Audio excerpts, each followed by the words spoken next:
গুরুদক্ষিণা হিসাবে গাছ লালন পালনের দায়িত্ব নিচ্ছে মাতৃ পাঠশালা ছাত্রছাত্রীরা। করোনা হয়তো কেড়ে নিয়েছে অনেক কিছুই, তবে হারানোর মাঝেও কিছু কিছু প্রাপ্তি হয়তো আলাদা করে জায়গা করে নেয় মানুষের মনে, নতুন করে ভাবতে শেখায় সমাজকে।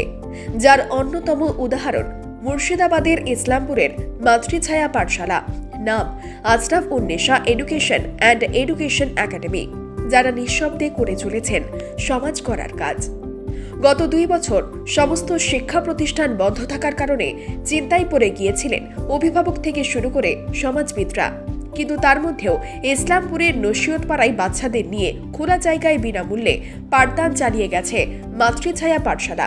বিগত 2 বছর যাবৎ স্থানীয় কিছু মানুষদের উদ্যোগেই শুরু হয়েছে এই পাঠদানের প্রক্রিয়া। তবে একেবারেই কি বিনামূল্যে শিক্ষাদান? স্কুল শিক্ষকরা জানাচ্ছেন, বিনিময়ে একটি গাছ লালন পালন করার দায়িত্বই তাদের পারিশ্রমিক। শিক্ষকরা উদ্যোগ নিয়ে ছাত্রছাত্রীদের সঙ্গে নিয়ে লাগাচ্ছেন গাছ, আর সেই গাছের পরিচর্যার দায়িত্ব দিচ্ছেন ছাত্রছাত্রীদের ওপর। তবে শুধু পড়াশোনা নয়, তার পাশাপাশি খেলাধুলাকেও যথেষ্ট গুরুত্ব দেওয়া হয় এই শিক্ষালয়ে। উদ্যোক্তারা জানান, বড় হয়ে কেউ ফুটবলার হতে চায়, তো কেউ ভালো দৌড়বিদ। তাই সাধারণ পঠন পাঠনের পাশাপাশি খেলাধুলাতেও যথেষ্ট গুরুত্ব দেওয়া হয় এখানে। এই রকম অভিনব পদ্ধতিতে শিক্ষাদানের জন্য সমাজে নজির করেছে মাতৃছায়া পাঠশালা। দীর্ঘ 2 বছর ধরে সারা পৃথিবীব্যাপী একটা মহামারীর আতঙ্ক চলছে, প্রাণহানি ঘটছে, অনেক কিছু ঘটছে। এই আবহের মধ্যে যেভাবে লেখাপড়া এবং খেলাধুলার ক্ষেত্রে শিশুদের মানসিকতার উপর যে বিশাল চাপ পড়েছে, এই কথাটা অনুভব করে তাদেরকে এই লেখাপড়ার জগতে এবং খেলাধুলার জগতে সামান্য হলেও ফিরিয়ে আনা যায় কিভাবে, সমস্ত নিয়মকানুন, কোভিড বিধি সমস্ত কিছু মেনে তাদেরকে এই আঙিনায় আবার কিভাবে ফেরত আনা যায়, এই চিন্তা থেকেই আমাদের এই Ashraf Unnesa education and sports school academy. এখানে আমরা যেটা করব, খোলামেলা আবহাওয়ার মধ্যে কোভিড বিধি মেনে মাস্ক ব্যবহার করে লেখাপড়াটা করবে। সঙ্গে সঙ্গে তারা তাদের মধ্যে যে ট্যালেন্ট লুকিয়ে আছে, হিডেন ট্যালেন্ট, কেউ হয়তো ভালো ফুটবলার হতে পারবে, কেউ হয়তো ভালো দৌড়বীর হতে পারবে, কেউ হয়তো লং জাম্পার হতে পারবে, কেউ হয়তো ভবিষ্যতে ভলিবল প্লেয়ার হতে পারবে। এই প্রতিভাগুলোর বাছাই করার জন্য আমাদের একটা কোচিং গোষ্ঠীও আছে। শিক্ষক গোষ্ঠীদের পাশাপাশি এই একাডেমিক সেশনে যে শিক্ষক গোষ্ঠী আছে, এছাড়াও পাশাপাশি আমাদের একটা কোচিং গোষ্ঠী আছে। সেই কোচিং গোষ্ঠীর মধ্যে ফুটবলের কোচ আছেন, অল ইন্ডিয়া ফুটবল ফেডারেশন দ্বারা অনুমোদিত কোচিং অ্যাথলেটিক কোচ আছে, সমস্ত বিষয়ে পারদর্শী লোক আছে। তারা তাদেরকে মাঠে নিয়ে যাবেন, নিয়মবিধি মেনে মাঠে নিয়ে যাবেন, এবং তাদের মধ্যে ট্যালেন্ট যেটা সেটা খুঁজে বার করার চেষ্টা করা হবে। এইটাই আমাদের মুখ্য উদ্দেশ্য, যে প্রত্যেকটা ছেলে পড়াশোনাতে ভালো হয় না, তাদের মধ্যে অন্য প্রতিভা লুকিয়ে থাকে। সেই প্রতিভাগুলোকেও আমরা যেন লেখাপড়ার সঙ্গে একসাথে অগ্রগতি পাওয়ার জন্য, একসাথে যাতে এটা বড় হতে পারে, সমস্ত প্রতিভাগুলোর বিকশিত হতে পারে, তার জন্য আমাদের এই ক্ষুদ্র প্রচেষ্টা। এখানে শিক্ষিকা হিসাবে কাজ করতে আমাদের খুবই ভালো লাগছে।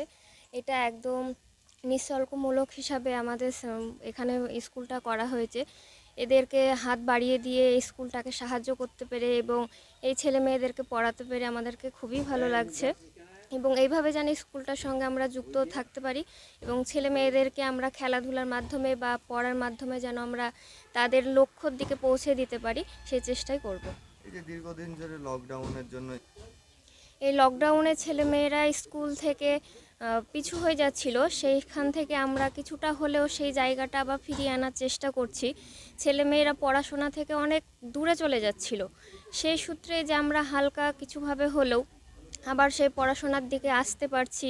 ছেলে মেয়েদেরকে আবার সেই তাদের লক্ষ্য বা পড়াশোনায় তাদেরকে ভালো করতে হবে, পড়াশোনা করতে হবে, এই যে জিনিসটা আমরা করতে পারছি, এর জন্যই আমরা উৎসাহিত।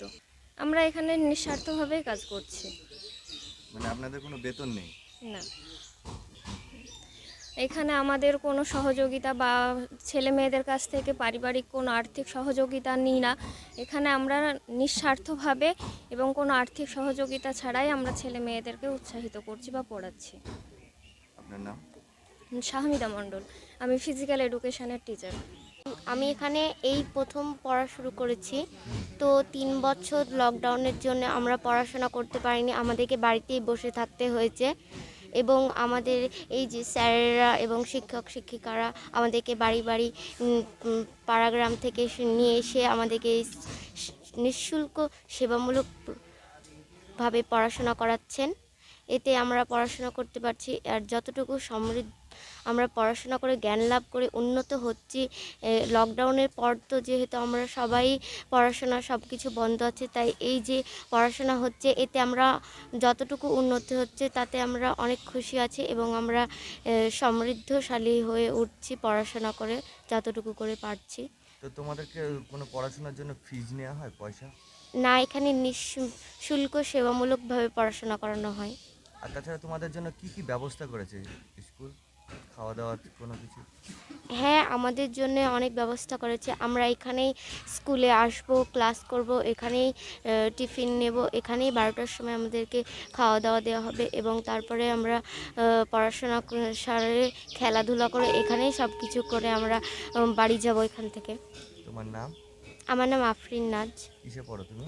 আমি ক্লাস 5-এ পড়ি। এখানে 1 বছর থেকে আমরা পড়ছি। কিসে পড়ো তুমি?